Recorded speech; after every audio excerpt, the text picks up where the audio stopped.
नमस्कार जय जगन्नाथ मु चिन्मयी आपण मानक स्वागत करुच्ची चिन्मयीज द ग्रेट ओडिशा किचन केमती अच्छा समस्ते आशा करुच्ची समस्ते भलरे थे खुशी थे मु तो बहुत भलरे अच्छी तो चलते देखा आज रेसिपी रही आमर गुलगुलार रेसिपी तो गुलगुला आम बहुत मार्केट रू कि खाऊँ किंतु आम आज घरे बनइबा खूब कम समय बहुत सहजरे तो केमती कौन प्रस्तुत होची चलते देखा किंतु रेसिपी को जीवा पूर्व कही रखी जदि चैनल नुआ अच्छा ताले चैनल को टिके सब्सक्राइब करने आदि आपण मानक रेसिपी भल लगे ताले लाइक करने आ जो मैंने सब्सक्राइब कर सारी से मो तरफ बहुत बहुत धन्यवाद। तो चलते देखा आज रेसिपी देखु मुझे गुलगुलार रेसिपी कौन कौन आवश्यक सामग्री नहीं ये देखो गोटे कप मु मेजरमेंट करके नहीं से कप्रे 2 कप अटा नहीं से कप्रे ही गोटे कप सुजी नहीं यहाँ मु सरुदाना सुजीटा नहीं तो देखो 2 कप अटारे गोटे कप सुजी नहीं आठी गोटे कप चीनी नहीं मु ग्राइंडिंग करके माने प्लेन करनी तो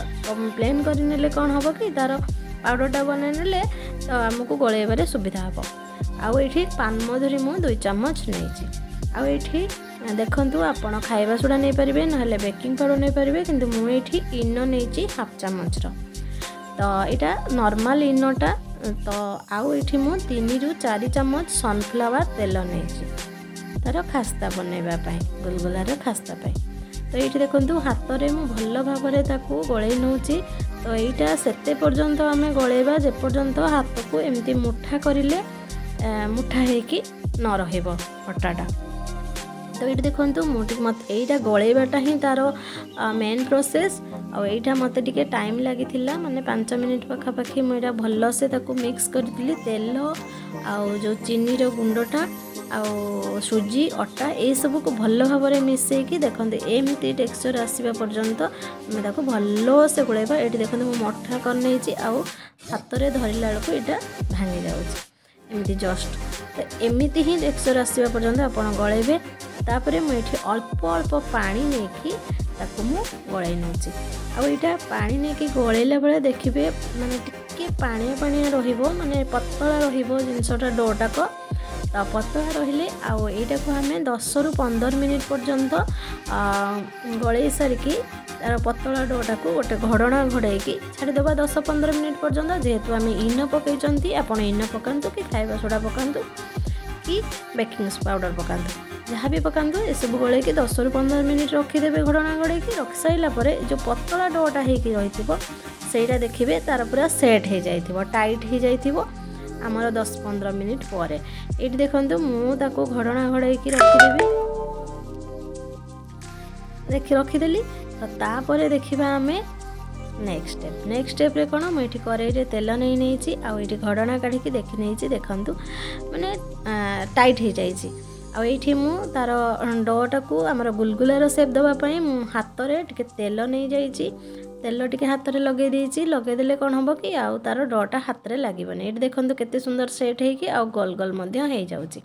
आईटा गुलगुलार जो आमर माने जो आम तार सेप नबा तो सेते आप पूरा प्लेन सेप नेबेनी एमती नॉर्मली खाली गोटे नहीं जिबे गोल गोल करने हाथ में रुटीर जमी गोलाटा आम करूँ ठीक सेमती तो एमती गला करके मुझे रखी नहीं तो तापर तेलटा जस्ट गरम हो आसला परे बहुत गरम हबनी जस्ट तेल गरम हवा दरकार तो तापर आम हूँ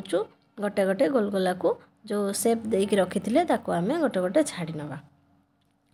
तो आपण मैंने मार्केट रो किणिकी खाऊँच गुलगुला किंतु घरे बन थे खातु देखिए बहुत टेस्टी लगुच आउ मार्केट ठारू मध्य बहुत सुंदर क्रिस्पी क्रंची होची तो थरे निश्चय बन खातु आ मते कमेंट रे निश्चय जनइबे गुलगुला केमती लगिला गुलगुला मार्केट रे आमे गुलगुला सहित घुगुनी खांदी किंतु मु आज बनेछि गुलगुला सहित छोले चना मसला बहुत ही टेस्टी लगुच आपण माने थरे निश्चय घरे बनैकी खातु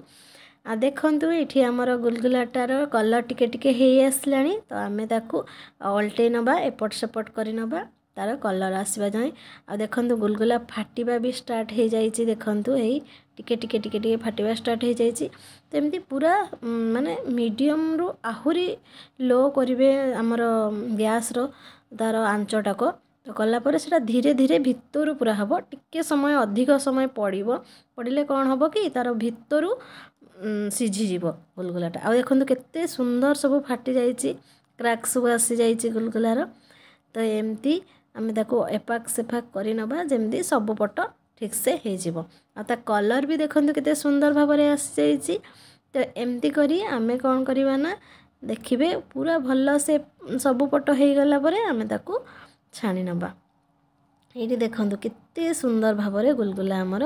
बनीगला घरे आ खूब कम समय। आपन पिला को मध्य दे पारिबे कहीं आम यहाँ घरे भल तेल रे कले दुकान रे आम आनिले कौन पड़ा तेल कौ तेल कौन करुँच आम तो देखुना। तेणु आम घरे आपको एमती सुंदर भाव में बनईकी खाई परिबा जेतेबेले भी इच्छा होउची। तो ये आमर हो जाइए गुलगुला, तार कलर मध्य पूरा पूरी आसी जाइए। एबे आमे ताकू कौन करवा गोटे प्लेट रे टिश्यू पेपर रखी नबा। तो तापर आमे याको सब छाणी नबा गोटे प्लेट को। देखंतु मुझे सबू जाक गुलगुला को गोटे प्लेट को छाणी नउची।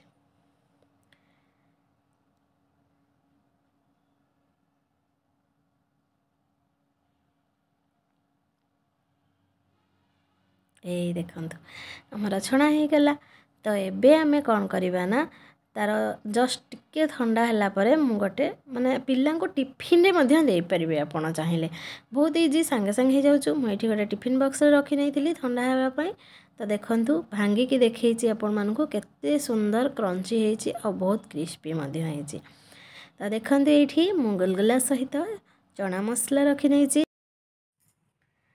तो आपण मैंने देखिले गुलगुलार रेसिपी। जदि आपण माननको रेसिपी भल लगुଥାଏ ताहले गोटे लाइक निहाती करदेबे। आ एमती सुंदर सुंदर रेसिपी देखिबा मो चैनल को सब्सक्राइब करनेबे। तो आज पाई रहुची नमस्कार, जय जगन्नाथ। देखा हेबो आ गोटे सुंदर रेसिपी सहित आपण मानक सामने।